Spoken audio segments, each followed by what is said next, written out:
আসসালামু আলাইকুম। মোল্লাবাড়ি কিচেন ব্লগের পক্ষ থেকে আপনাদের স্বাগতম। আজ আমি আপনাদের মাঝে নিয়ে এসেছি বেগুনের চপ রেসিপি। প্রথমেই একটা বেগুন আমি এভাবে কেটে নিয়েছি।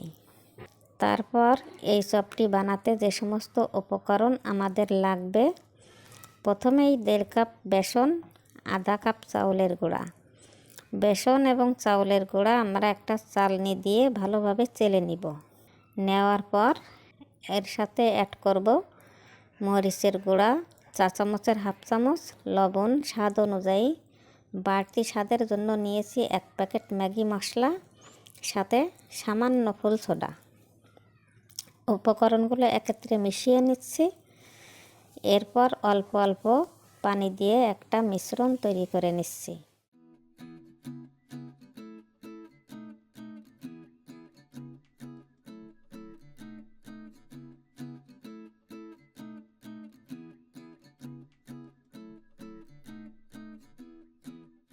মিশ্রণটির ঘনত্বটা এরকম হলে বুঝতে হবে আমাদের মিশ্রণটি রেডি।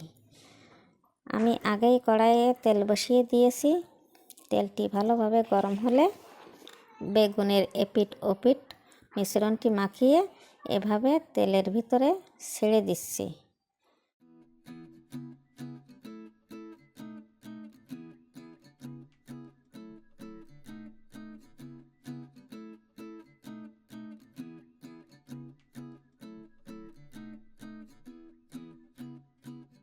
চপটি যখন ফুলে উঠবে তখন উল্টিয়ে দিব।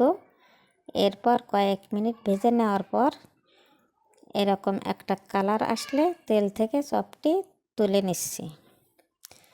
দেখেন, দেখতে যেমন সুন্দর হয়েছে, খেতেও তেমন সুস্বাদু। চাইলে আপনারা বানিয়ে খেতে পারেন। এই চপ রেসিপিটি যদি আপনাদের ভালো লেগে থাকে তাহলে আমাদের চ্যানেলটি সাবস্ক্রাইব করে রাখবেন, লাইক কমেন্ট শেয়ার করে পাশে থাকবেন। আজ এ পর্যন্তই। আল্লাহ হাফেজ।